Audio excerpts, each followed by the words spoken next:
Welcome Tamil stocks friends. இன்றைக்கி வீடியோவில் Kotak Mahindra bank result வந்திருக்கு. அப்புறம் மார்க்கெட் அப்டேட்லாம் இருக்குது. மார்க்கெட் அப்டேட்டை பார்த்துருவோம். ஏர்டெல் வந்து டாடா குரூப்போட டிடிஹெச் பிஸ்னஸ்க்காக இணைஞ்சு செயல்பட போகிறாங்க. ஏற்கனவே இந்த டிஸ்கஷன் நடந்துச்சு. அப்போ மறுபடியும் இப்போ நடக்குது.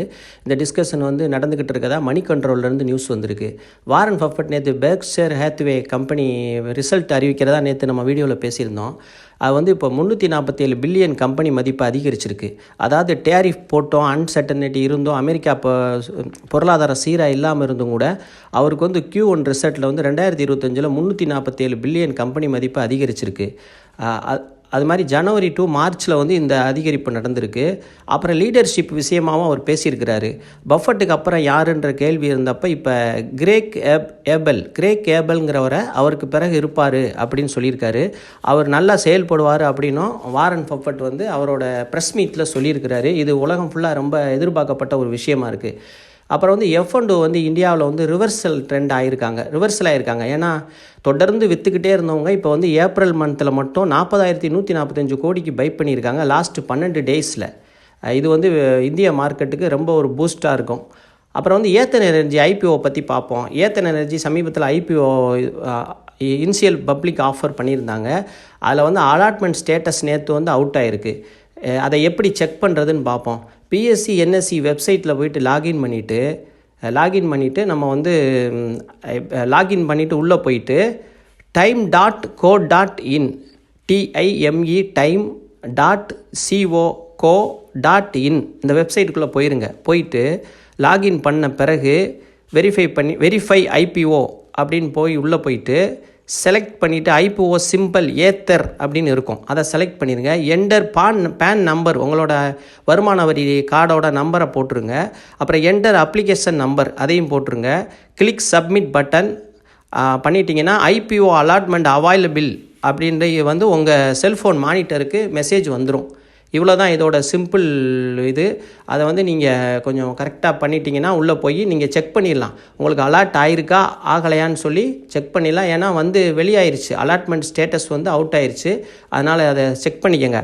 அப்புறம் வந்து கிரே மார்க்கெட் ப்ரீமியம் வந்து 0ல் இருக்கும். ஏன்னு கேட்டிங்கன்னா இப்போ வந்து ஸ்டாக் வந்து டிஸ்கவுண்ட் இல்லாமல் ட்ரேட் ஆகிக்கிட்டு இருக்குது. அதனால் கிரே மார்க் ப்ரீமியம் செக் பண்ணிங்கன்னா 0ல் இருக்கும். இது அந்த மாதிரி அதுக்குள்ளே ஒரு நியூஸு. 5ஆம் தேதி திங்கக்கிழமை ரிசல்ட்டு அப்புறம் டிவிடெண்ட் கொடுக்குற கம்பெனிகளை பார்ப்போம். மஹிந்திரா வந்து ரிசல்ட் கொடுக்குறாங்க, டிவிடெண்டை அனௌன்ஸ் பண்ண போகிறாங்க மே 5ஆம் தேதி. இந்தியன் ஹோட்டல் வந்து ரிசல்ட்டு டிவிடெண்டு கொடுக்க போகிறாங்க.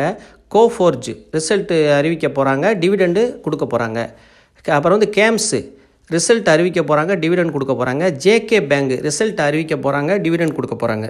நேற்று 3ஆம் தேதி கோடாக் மஹிந்திரா பேங்க் வந்து ரிசல்ட் வெளியிட்டிருக்காங்க, Q4 ரிசல்ட்டு. அந்த ரிசல்ட்டை பார்த்துருவோம்.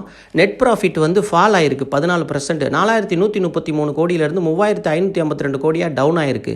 இந்த டவுனுக்கு காரணம் என்ன சொல்கிறாங்கன்னா, கம்பெனி பேடு லோன் அதிகமாக கொடுத்து வச்சுருக்கிறாங்க. இந்த பேடு லோன் அதிகமாக கொடுத்ததுனால தான் இந்த ப்ராஃபிட் டவுன் ஆகிருக்குன்னு சொல்லி கம்பெனி சொல்கிறாங்க.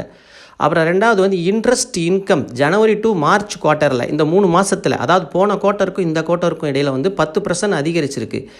அதாவது இயர் ஆன் இயர் நம்ம லாஸ் பார்க்குறோம், குவார்ட்டர் ஆன் குவார்ட்டர் அதிகரிச்சிருக்கு 10%. 12,307 கோடியிலேருந்து 13,529 கோடியாக இன்க்ரீஸ் ஆகிருக்கு. அப்புறம் பார்த்திங்கன்னா பேட் லோன் வந்து இயர் ஆன் இயர் 264 கோடியிலேருந்து 999 கோடியாக அதிகரிச்சிருக்கு. ரொம்ப ஒஸ்ட்டு பெர்ஃபார்மன்ஸ். ஏன்னா அதிகமான பேட் லோன் கொடுத்துட்டு 245% பேட் லோன் இன்க்ரீஸ் ஆகிருக்கு. இது ரொம்ப வீக்னஸ் கம்பெனிக்கு. அப்புறம் வந்து கிராஸ் NPA வந்து 1.33லேருந்து 1.42 அதிகரிச்சிருக்கு. அதாவது NPA அதிகரிச்சிருக்கு, நான் பெர்ஃபார்மிங் அசட் வாராக்கடன் அதிகரிச்சிருக்கு. இது வந்து இதுவும் ரொம்ப வீக்னஸ். இந்த ரிசல்ட் வந்து ஒஸ்ட்டாக இருக்குது கொஞ்சம். இயர் ஆன் இயர் வந்து பேட் லோன் ரீசன்னால் எல்லாமே அடி வாங்கியிருக்கு.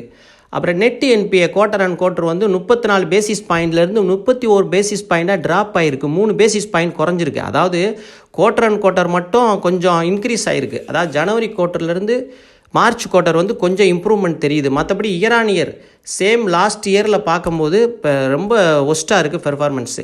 அப்புறம் கம்பெனி வந்து டிவிடெண்ட் அறிவிச்சிருக்கிறாங்க, ₹2.50. ரெக்கார்ட் டேட் வந்து நம்ம பின்னாடி அறிவிப்பாங்க. ஸ்டாக் வந்து லாஸ்ட்டு 5 வருஷத்தில் வந்து 60% ரிட்டர்ன் கொடுத்துருக்கு, நல்லா ஏறி இருக்குது. லாஸ்ட்டு 1 வருஷத்தில் வந்து சரியான ரிட்டர்ன் 40% ரிட்டர்ன் கொடுத்துருக்கு. இதுதான் இந்த கோட்டாக் மஹிந்திரா பேங்கோட ரிசல்ட் டீட்டெயிலு. ரிசல்ட்டை பொறுத்தவரையில் ரொம்ப மைனஸ் பாயிண்ட்டுன்னு நம்ம பார்த்தோம்னா நெட் ப்ராஃபிட் ஃபால் ஆனது ரொம்ப மைனஸ் கம்பெனிக்கு 14%. அதுபோக வந்து கிராஸ் என்பிஐ இன்க்ரீஸ் ஆனதும் ரொம்ப ஒரு பேங்குக்கு வந்து ரொம்ப பெரிய விஷயம் வந்து என்பிஏ தான். அதான் கடன் வாங்கிட்டு திரும்ப செலுத்த முடியாமல் டீஃபால்ட் ஆகிறவங்க வந்து அந்த எண்ணிக்கை அதிகமான இந்த மாதிரி கிராஸ் என்பிஏ அதிகமாகும். இது வந்து ரொம்ப டேஞ்சர். அப்புறம் வந்து ஸ்டாக்கோட ப்ரைஸ் பார்த்துருவோம். ஹை வந்து 2301 போயிருக்கு, லோ வந்து 1544 வரைக்கும் கீழே போயிருக்கு. இப்போ ப்ரைஸ் வந்து க்ளோசிங் வந்து ஃப்ரைடே க்ளோசிங் 2175 ரூபா. இப்போ மார்க்கெட் கேபிட்டல் 4,32,623 கோடி. பிஇ ரேஷியோ 19, செக்டார் பிஇ 19, ரெண்டும் சேமாக இருக்குது. புக் வேல்யூ 740, 3 டைம் அதிகமாக இருக்குது. அப்புறம் வந்து இப்போ வந்து இதை கன்சிடர் பண்ணணும் அப்படின்னு சொன்னீங்கன்னா 1900. ஏன்னா இப்போ மார்க்கெட்டு இப்போ வந்து ஸ்டாக்கோட ரிசல்ட்டு ரொம்ப ஒஸ்ட்டாக இருக்குது. கண்டிப்பாக இதை வந்து கீழே இறக்குவாங்க. அதாவது கொஞ்சம் ஏறுற மாதிரி தெரியும், நீங்கள் உள்ளே போயிடாதீங்க. உள்ளே போய் மாட்டிட்டிங்கன்னா திரும்ப மொத்தமாக இறக்கி எல்லா பணத்தையும் வெளியே கொண்டு போயிடுவான். அதனால் நீங்கள் வந்து ஏறுதுன்னு சொல்லி அவசரப்பட வேணாம். பொறுமை ரொம்ப ரொம்ப ரொம்ப முக்கியம். நான் 3 தடவை நம்ம சொன்னது மறுபடியும் பொறுமை தான் முக்கியம். பொறுமையாக இருந்தால் மட்டும்தான் ஜெயிக்க முடியும். அது ஏறுது, இவர் சொல்லிட்டார் இறங்கும்னு சொல்லி ஏறுதுன்னு நினைக்காதீங்க. அது வந்து ஏறுற மாதிரி ஏறிட்டு திரும்ப வந்து என்ன பண்ணும், ஒரு 100 பாயிண்ட் ஏறினோடனே எல்லோரும் போய் வாங்கினோடனே மொத்தமாக பெரிய முதலீடு பண்ணவங்க என்ன பண்ணுவாங்க, முதலைகள்லாம் இருப்பாங்க, பெரிய முதலைகள் பல்காக விற்றுட்டு வெளியே போயிடுவாங்க. அப்போ நஷ்டப்படுறது நம்மளோட மாதிரி ரீட்டைல் இன்வெஸ்டர் தான் சொல்லி செபி வார்னிங் பண்ணுது. அதனால் நீங்கள் தயவு செஞ்சு கொஞ்சம் பொறுமையாக இதை டீல் பண்ணுங்கள்.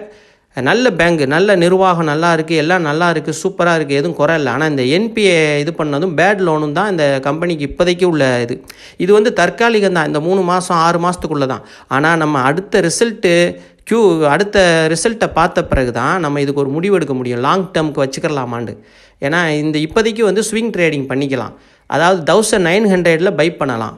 அப்புறம் 1780 ஒரு ஸ்ட்ராங் அதில் பை பண்ணலாம். அப்புறம் 1700 ஸ்ட்ராங் சப்போர்ட் இருக்குது. அந்த சப்போர்ட்டை உடைக்க வாய்ப்பு ரொம்ப கம்மி. அதிகபட்சமாக இறங்கினா 1700 வரைக்கும் போகும். நீங்கள் வந்து உங்களோட பெஸ்ட்டு கன்சிடர் லெவல் வந்து 1900, 1780, 1700 வரைக்குமே நீங்கள் பை பண்ணிக்கிட்டே இருங்க.